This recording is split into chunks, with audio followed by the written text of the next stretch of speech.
Si uko badafise inimero zacu, si uko batatuzi, ahubwo bararindiriye ko dutera imbere canke bararindiriye yuko dupfa kugira ngo bavuge ko tuzinanye. Juifu bibajije ko nibareka kutwandikira tuzoca dupfa, bibajije ko nibatuva iruhande ivyacu bizoba birangiye, ariko uyu munsi reka ndababwire ngo nibaze barabe. Juifu igihe kirageze ngo twibagire abatwibagiye, igihe kirageze ngo turekure abaturetse, igihe kirageze tujane n'abashaka, kuko muri ubu buzima tugezemo muri iyi minsi, kurondera ubuzima no kwinginga abantu ni urugamba rugoye cane. Twebwe twahisemo kurondera Imana n'ubuzima. Juifu ndekura ngende,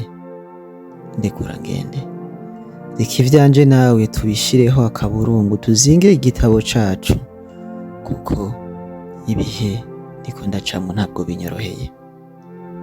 Akenshi wishura message yanje ari uko urose umwanya, ariko jewe ndayishura akanya nimboneye, hanyuma kubera ko uzi ko ndagukunda ukabikora buri munsi nk'uko umenga ntaco bikubwiye, ariko indani muri jewe biba biriko birambabaza.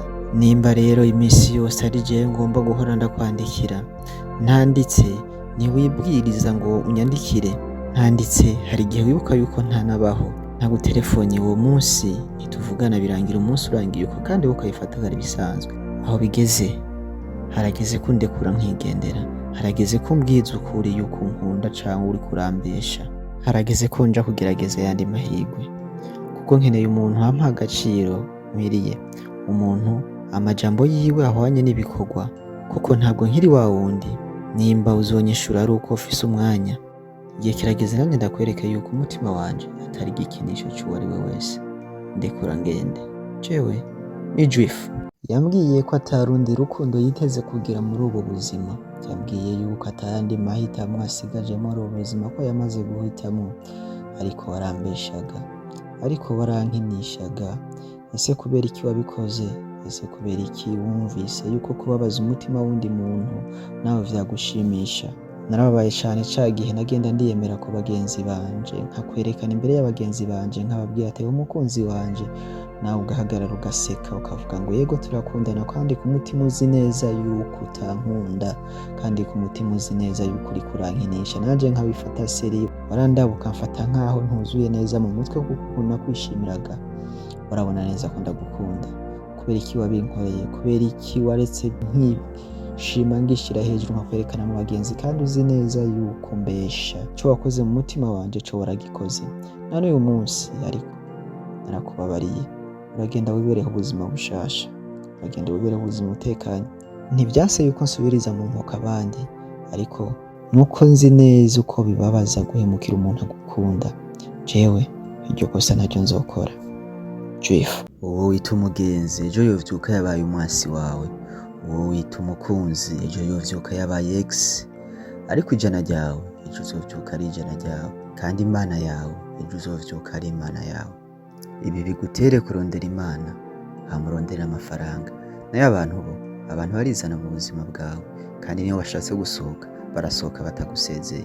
Juifu hari abatugiriye neza muri vya bihe twari tumerewe nabi, babikoze n'umutima mwiza, ataco biteze kuri twebwe. Uyu munsi turavyibuka tukabura ico tubitura, ariko dusenga Imana buri munsi tuvuga ngo Mana uzabidukorere bakiriho, kugira ngo tubiture neza badukoreye. Ikindi aho bari hose ubaha umugisha, kuko natwe batubereye umugisha. Juifu icatumye tugera aha nico kizodushikana n'ahandi, icatumye tuja kurondera nico kizotuma turonka, icatumye dukura nico kizotuma dusaza. Yego dushobora kuba dufise ubwoba bw'ejo, ariko turacizeye ko yakoze biriya izokora n'ibindi. Juifu nize kurondera amafaranga, kuko nasanze aha mw'isi umukene atawumukenera. Nize gutwengera ku bashaka ko ndira, kuko nasanze aha mw'isi ata mpuhwe zihari. Nize kuririra Imana, kuko nasanze yuko abo noririra bose nabo badashoboye vyose. Nize kuba mwiza ku bantu, kuko nasanze ico uteye arico wimbura muri ubu buzima. Kandi nize gusenga cane, kuko ivyo tugwana navyo ari intambara tutabonesha amaso. Juifu nibakubaza uko wabigenje uzobabwire yuko Imana yabaye. Nibakubaza uko uzobigenza uzobabwire uti Imana iri muhande rwanje ntaco nzotinya. Kandi uzobibutse yuko uko iminsi irushizaho kwisunika hafi y'ibiduha amahoro, turushizaho kubona ko ari ku Mana. Juife: iyo wujuje imyaka 30 abantu bavuga yuko ushaje, ariko iyo upfuye ku myaka 30 abantu bavuga yuko upfuye ukiri muto. Iyo ugendana n'ababosi uri umukene ntibikugira umubosi, ariko iyo ugendana n'abasuma nawe bakwita igisuma. Iyo umwe wo muri mwebwe mu muryango wanyu aronse amafaranga, mwese ntibabita abanyamafaranga, ariko iyo umwe muri wanyu yariye imbwa, bose babita ngo wa muryango urya imbwa. N'umugani w'ikindi uravuga ngo umuryambwa umwe agatukisha umuryango, ariko sindumva bavuga ngo witwa umukire bikitirirwa umuryango uvamwo. Isi ntizokwigera ikwipfuriza ivyiza, ahubwo izokwitirira ibibi. Niko imeze niko iteye. C'ubwenge. Juife: abantu benshi dufise inkovu zidaharurika ku mibiri yacu kuko twayambiranye n'amaboko afise ivyuma tutabizi, ariko ibi vyatweretse ko si buri wese akeneye yambi yacu, harimwo abakeneye ko tubapepera gusa hama tukirenganira. Juife: umutima mwiza tubereka niwo utuma babona yuko tutagira ubwenge. Ibikorwa vyiza tubakorera nivyo bituma babona yuko tudafise ico dukora. Uko tubitaho nuko tubandikira nivyo bituma badufata uko bashatse, kuko batubonera umwanya wose bashakiye. Ariko kuri ni bazobona agaciro kacu umunsi tutazoba tugihari, umunsi nabo bazoba batwandikira tukabereka yuko ata mwanya tubafitiye. Juife.